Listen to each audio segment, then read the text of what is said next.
I had the opportunity of seeing all the thumbnails lined up next to each other of all the nominees of the Golden Globes this year.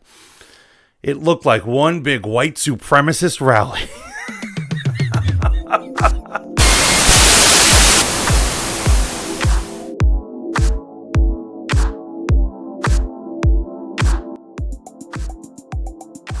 Welcome to the Devil's Film School. I am your host, the Fat Mantis.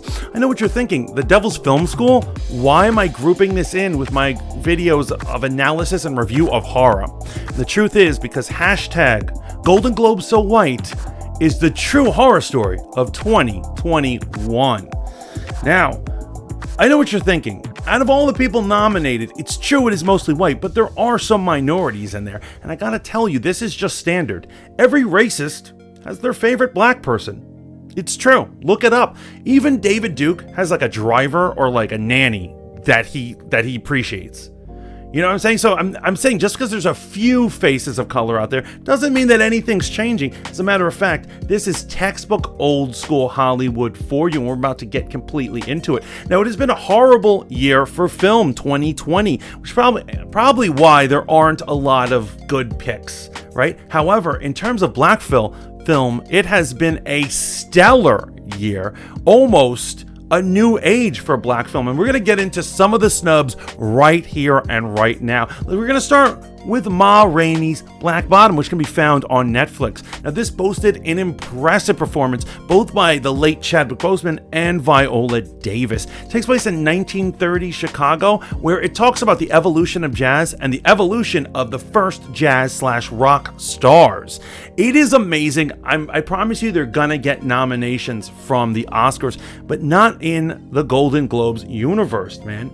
Next, I want to talk about The Five Bloods. Now, not everyone thinks that this is the greatest movie in the world. However, it is culturally and artistically significant for our times, comparing the struggles of black Vietnam vets to the struggles of black men today. As the story goes, 4 black Vietnam vets returned to the country that they once fought in for various reasons, no spoilers allowed, and they go on a quest that involves both flashbacks to the past and modern age. I truly enjoyed it. I thought it was great significance. It even had significance to the modern age of Trumpism in America. I will also say that this is a double snub because it also, but in denying this movie, they deny one of our true heroes, which is Delroy Lindo, and his performance as Best Actor. He was amazing in that. Next, we have Malcolm and Marie. Now, this one is a little hard to get through, considering it's just one couple stuck in an apartment fighting for the entire movie. And it is tedious watching a couple fight for the entire thing. And for that reason, I would say that it is not necessarily worthy of Best Picture in any way. However, the performances by John David Washington and Zendaya are both so amazing. The idea that they could be snubbed is absolutely criminal. Next, we're going to go into Bridgerton. Now, Bridgerton, I've seen an episode or two. Not my cup of tea. I dig it. I understand. Bridgerton is not all that. However, the mere fact that the major conversation that goes around it is that it's a smash hit and that everybody loves it, and the conversation isn't dominated by the colorblind casting that they did for the actors, is award worthy of its own. Not that I'm saying there should be a diversity trophy, but I'm just saying that it is an impressive stunt that they were able to pull off. And it's just noteworthy. Now, these are just the films that I actually have seen or participated in. These other ones I can only hear of word of mouth. But, One Night in Miami, which I understand is breathtaking, if not... It does not have a standard mechanic for storytelling, so it might be a little different. Another one is Judas and the Black Messiah, which I can't wait till it's released on HBO Max later on this month. But it has significant ties to both the Black Panther Party and comparing it to the ways of the Black Lives Matter movement now. It kind of shows you how protesters and organized protesters can ultimately get screwed by other forces, particularly our own government, so it is significant.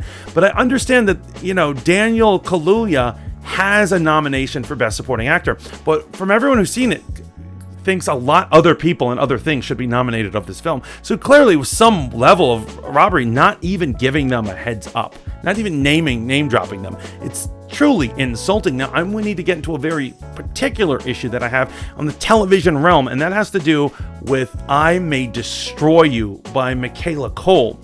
Now, it is very similar to Golden Globe's darling Promising Young Woman. Now, both of them have to do with the aftermath and the investigation involving a rape.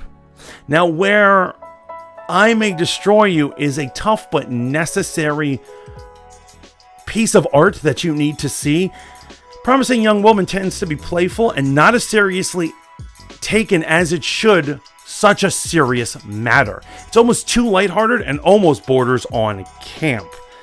Now, also another problem with Promising Young Woman, it tends to prey on people's worst instincts and feelings, and also tends to fuel the rage and hate someone might have for certain demographics. The film actually kind of reminds me of a former US politician who recently just left office, who also would fuel the flames of hate in order to gain popularity. It was like that kind of thing. So it's a very simple thought going on. Nothing really sophisticated going on here. But meanwhile, although being a tough watch, it is a necessary and I would actually say enjoyable watch. That is an important, accessible lesson to everyone who is willing to learn. I May Destroy You is top tier. Now, if you just look at them, I'm actually wondering why Michaela Coles didn't get a vote and Promising Young Women did. Now, how did this happen? How exactly did we come to pass where there's 1920s Hollywood mentality going on in 2021? And we're going to get into it. Now, for the Golden Globes, do they have multiple voters blocks made up of hundreds of Hollywood industry professionals who are experts at what a good film is?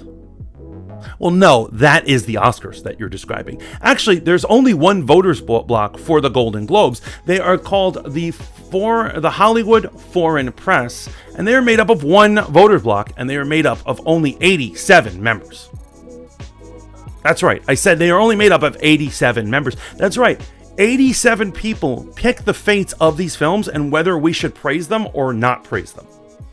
And so what it is these people are called the Hollywood Foreign Press. Now, I know what you're thinking. Maybe they're a sophisticated cabal of enlightened foreigners who just, they always do the right thing. Now, it is possible that the Hollywood Foreign Press started out that way, but in modern age, that is not it at all. Actually, they're majorly taken up of Southern Californian journalists, very American and very in the Hollywood system, who boast about a collectively 250 million viewers or followers.